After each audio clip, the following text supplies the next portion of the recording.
नमस्कार दोस्तों, मैं विजय आप सभी स्टूडेंटों का एक बार फिर से दिल से स्वागत करता हूं अपने चैनल में। दोस्तों आज के वीडियो में हम लोग बताना चाहेंगे कि मानव पाचन तंत्र, स्वास्थ्य और पोषण से संबंधित साइंस के इंपॉर्टेंट क्वेश्चन डिस्कस करने वाले इस वीडियो में। तो आपसे इतना ही रिक्वेस्ट है, वीडियो के अंत तक आप बने रहें और चैनल को पहली बार दोस्तों विजिट करें तो प्लीज़ चैनल को जरूर सब्सक्राइब करें ऐसे ही महत्वपूर्ण वीडियो पाने के लिए। बात करेंगे फर्स्ट क्वेश्चन से, पाचन तंत्र से रिलेटेड पहले क्वेश्चन की बात करेंगे तो मानव शरीर में प्रचुर मात्रा में कौन सा तत्व है? तो कार्बन, आयरन या नाइट्रोजन, ऑक्सीजन। आपके प्रश्न के अकॉर्डिंग डी अल्टरनेटिव पूरी तरह से राइट आंसर होगा। यहाँ पर व्याख्यान की बात करें तो सजीव पदार्थ में संयोजन में लगभग 36 तत्व भाग लेते हैं, जिनमें ऑक्सीजन की मात्रा की बात करेंगे तो 62% करके होता है जो सर्वाधिक होता है। कार्बन की बात करेंगे तो यहाँ पर 20% दिया गया है। हाइड्रोजन की बात करेंगे तो 10% और नाइट्रोजन की बात करेंगे तो 3% होता है। महत्वपूर्ण प्रश्न की अगर हम बात करेंगे तो प्रश्न है कि निम्नलिखित में से वह पदार्थ कौन सा है जो 14 वर्ष आयु तक के बच्चों के विकास वर्धन के लिए अत्यंत आवश्यक होता है? प्रोटीन, विटामिन दिया है, वसा, दूध दिया गया है। आपको बताना चाहेंगे कि फर्स्ट अल्टरनेटिव प्रोटीन पूरी तरह से राइट आंसर होगा। यानी कि अगर हम बात करेंगे दोस्तों तो यहाँ पर है कि प्रोटीन अत्यंत जटिल तथा नाइट्रोजन युक्त पदार्थ होता है, जिसकी रचना 20 अमीनो अम्ल के संयोजन से होती है और यह शरीर के पोषण के लिए अत्यंत आवश्यक होता है। 14 वर्ष की आयु तक के जो बच्चे होते हैं उनके डेवलपमेंट, उनके विकास के लिए यह बहुत ही इम्पोर्टेंट और आवश्यक होता है प्रोटीन की मात्रा। और शरीर में इनकी मात्रा की अगर हम बात करेंगे तो 14% होती है। यहाँ से भी प्रश्न बनते हैं। तो इस तरह से हमने डिटेल्स इस क्वेश्चन का बताया। चलते हैं अगले प्रश्न की तरफ। अगले प्रश्न की बात करें तो प्रश्न है कि निम्नलिखित में से देह निर्माता किसे कहते हैं? प्रोटीन, हाइड्रोजन दिया है, विटामिन दिया है, वसा दिया है। तो आपको बताना चाहेंगे कि यहाँ पर प्रोटीन जो विकल्प फर्स्ट अल्टरनेटिव दिया है प्रश्न के अकॉर्डिंग राइट आंसर होगा। प्रोटीन को देह निर्माता कहते हैं जो कि अमीनो अम्ल से मिल करके बनता है। जैसे यहाँ पर अगले प्रश्न की बात करेंगे तो प्रश्न है कि एंजाइम होते हैं, सूक्ष्म जीव होते हैं, प्रोटीन होता है या कार्बनिक यौगिक होता है या फफूद होता है? तो आपको बताना चाहेंगे कि प्रश्न के अकॉर्डिंग बी अल्टरनेटिव आपका राइट आंसर होगा। प्रोटीन करेक्ट आंसर होगा। यहाँ पर व्याख्यान की बात करेंगे तो जो एंजाइम होता है वो प्रमुख रूप से प्रोटीन होते हैं और एंजाइम एक कार्बनिक पदार्थ होता है और यहाँ पर दिया गया कि रासायनिक अभिक्रिया को 10 गुना बढ़ा देता है। और आगे दिया गया है कि जो एंजाइम की खोजकर्ता की बात करेंगे तो जो जर्मन के वैज्ञानिक थे दोस्तों, और कुहने करके उनका नाम था, जो कि यहाँ पर दिया गया है। यहाँ पर बताना चाहेंगे कि पित्त का स्रोत क्या है? तो पित्ताशय दिया है, खनिज दिया गया है, पित्तवाहिनी दिया गया है, शर्करा दिया गया है। तो प्रश्न के अकॉर्डिंग आपका बी अल्टरनेटिव पूरी तरह से राइट आंसर होगा। यहाँ पर अगले प्रश्न की अगर हम बात करेंगे तो प्रश्न है कि यूरिया जो है किस में संश्लेषित होती है?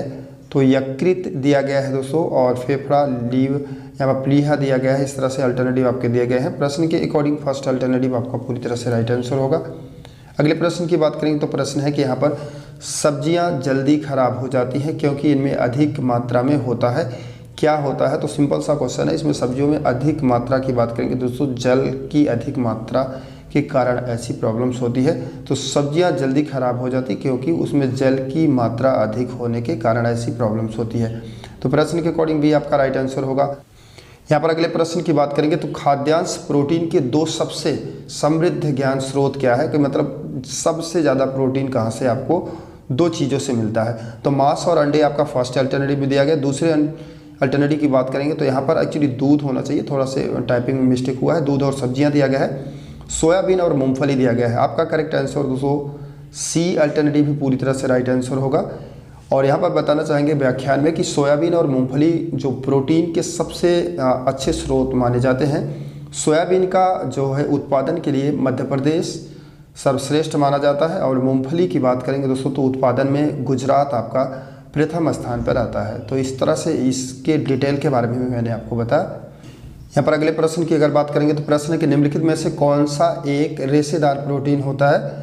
तो रेशेदार प्रोटीन का मतलब कि जो यहाँ पर सी अल्टरनेटिव में दिया गया है पूरी तरह से राइट आंसर होगा। व्याख्यान की बात करेंगे तो एक रेशेदार प्रोटीन होता है जो प्रोटीन बाल, यहाँ पर दिया नाखूनों, सींगों उन आदि में पाया जाता है। तो अगले प्रश्न की बात करेंगे तो यहाँ पर दिया कि नींबू में खटास किस चीज़ की होती है? तो यहाँ पर जो साइट्रिक अम्ल दिया गया है डी अल्टरनेटिव में, प्रश्न के अकॉर्डिंग पूरी तरह से राइट आंसर होगा। यहाँ पर व्याख्यान की बात करेंगे दोस्तों तो नींबू में साइट्रिक अम्ल की मात्रा लगभग 5 से 6% होती है, जिसके कारण उसका जो स्वाद होता है वो खट्टा होता है। पीएच मान की बात करेंगे दोस्तों तो 2.0 से 3.0 तक होता है। और यहाँ पर ध्यान से समझेंगे कि विटामिन सी का प्रचुर मात्रा नींबू को माना जाए। अगले प्रश्न की बात करेंगे तो प्रश्न है कि लार जो है किसके पाचन में जो है मदद करती है। तो वसा, प्रोटीन दिया है, स्टार्च दिया गया है, विटामिन दिया गया है। तो स्टार्च आपका पूरी तरह से राइट आंसर होगा। और यहाँ पर व्याख्यान दिया है, इस चीज़ को भी आप अच्छे से देख लें। और अगले प्रश्न की अगर हम दोस्तों यहाँ पर बात करेंगे तो प्रश्न है कि मुख से निकली जो है लार पाचन करती है, प्रोटीन का करता है या स्टार्च जो दिया गया है। बी अल्टरनेटिव प्रश्न के अकॉर्डिंग आपका राइट आंसर होगा। वसा, विटामिन आपका राइट आंसर नहीं होगा। बी अल्टरनेटिव भी करेक्ट आंसर होगा। दोस्तों अस्थियों और दांतों में मौजूद रासायनिक जो है द्रव्य क्या है। तो कैल्शियम और फास्फोरस जो फर्स्ट अल्टरनेटिव में दिया गया है आपका प्रश्न के अकॉर्डिंग पूरी तरह से राइट आंसर होगा। अगले प्रश्न की बात करेंगे तो यहाँ पर दिया है कि कार्बोहाइड्रेट के अलावा हमारे जो है आहार में ऊर्जा का एक प्रमुख स्रोत होता है। प्रोटीन, वसा, खनिज, विटामिन दिया गया है। मतलब कि कार्बोहाइड्रेट तो आपके बॉडी में ऊर्जा देता ही है, लेकिन दूसरा क्या है जो ऊर्जा प्रदान करता है। तो वसा आपका बी अल्टरनेटिव पूरी तरह से राइट आंसर होगा। डिटेल्स भी आप इस चीज़ को 100% पढ़ते जाएं। और यहाँ पर अगले प्रश्न की अगर हम बात करेंगे तो दोस्तों यहाँ पर दिया कि टाइफाइड में शरीर का कौन सा अंग प्रभावित होता है। मस्तिष्क दिया गया है, अग्न्याशय दिया है, आमाशय दिया है, आंत दिया है। तो आंत ही आपका पूरी तरह से करेक्ट आंसर होगा। सिंपल सा क्वेश्चन था। अगले क्वेश्चन की अगर हम बात करेंगे तो यहाँ पर दिया गया है कि पीलिया जॉइंडिस जिसको बोलते हैं दुष्प्रभावित होता है। छोटी आंत दिया गया है, यहाँ पर अग्न्याशय, आमाशय, यकृत दिया गया है। तो आपको बताना चाहेंगे कि यकृत जो लीवर यहाँ पर दिया गया है प्रश्न के अकॉर्डिंग पूरी तरह से राइट आंसर होगा। अब अगर यहाँ पर अगले प्रश्न की अगर हम बात करेंगे तो प्रश्न है कि किस तत्व की कमी के कारण घेघा रोग होता है। तो फास्फोरस दिया है, नाइट्रोजन, कैल्शियम, आयोडीन। तो आयोडीन की कमी की वजह से जो है घेघा रोग होता है। तो प्रश्न के अकॉर्डिंग डी आपका राइट आंसर होगा। अगले प्रश्न की बात करेंगे दोस्तों तो यहाँ पर हैजा का क्या कारण होता है। तो जीवाणु, विषाणु, कवक, शैवाल, ये सारे अल्टरनेटिव आपके सामने यहाँ पर दिए गए हैं। तो बी अल्टरनेटिव जीवाणु जो दिया गया है प्रश्न के अकॉर्डिंग पूरी तरह से राइट आंसर होगा। यहाँ पर दिया गया है कि खसरा रोग का कारण क्या है। तो यहाँ पर जीवाणु, विषाणु, प्रोटोजोआ अल्टरनेटिव 4 आपके दिए गए हैं। बताना चाहेंगे जो राइट आंसर होगा सी अल्टरनेटिव आपका राइट आंसर होगा। विषाणु इज राइट आंसर।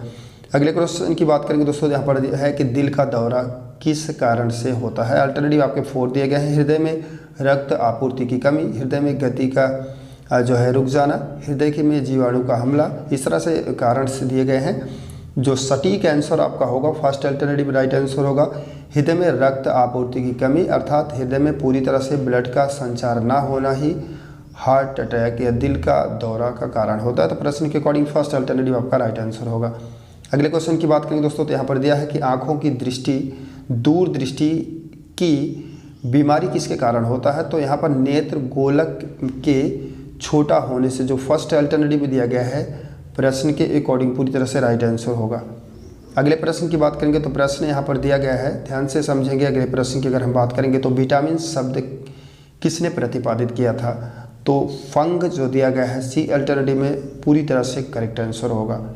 अगले प्रश्न की बात करेंगे तो प्रश्न है दोस्तों कि मानव शरीर में ऊतकों का निर्माण किससे होता है। प्रोटीन, वसा, यहाँ पर कार्बोहाइड्रेट, विटामिन, इस तरह से अल्टरनेटिव आपके दिए गए हैं। तो आपको बताना चाहेंगे जो प्रोटीन फर्स्ट अल्टरनेटिव में दिया गया है पूरी तरह से करेक्ट आंसर होगा। अगले प्रश्न की बात करेंगे तो निम्न में से किसमें प्रोटीन नहीं पाया जाता है। दाल में भी प्रोटीन पाया जाता है, मांस दिया इसमें भी पाया जाता है, दूध में भी पाया जाता है दोस्तों। लेकिन यहाँ पर डी अल्टरनेटिव चावल की बात करेंगे तो चावल में प्रोटीन नहीं पाया जाता। अगले प्रश्न की बात करेंगे तो प्रश्न है कि निम्नलिखित में से किसमें प्रोटीन सर्वाधिक जो है पाया जाता है। सोयाबीन, उड़द, चना, मटर दिया गया है। तो सोयाबीन आपका फर्स्ट अल्टरनेटिव पूरी तरह से राइट आंसर होगा। तो दोस्तों इस वीडियो में मैंने 25 इंपॉर्टेंट साइंस के क्वेश्चन को डिस्कस किया जो कि मानव पाचन तंत्र और स्वास्थ्य और पोषण से रिलेटेड था। वीडियो अच्छा लगे तो वीडियो को दोस्तों के साथ शेयर करें। मिलते हैं अगले वीडियो में कुछ और नया लेकर के लिए। वीडियो को देखने के लिए दिल से बहुत बहुत आभार आप सभी का।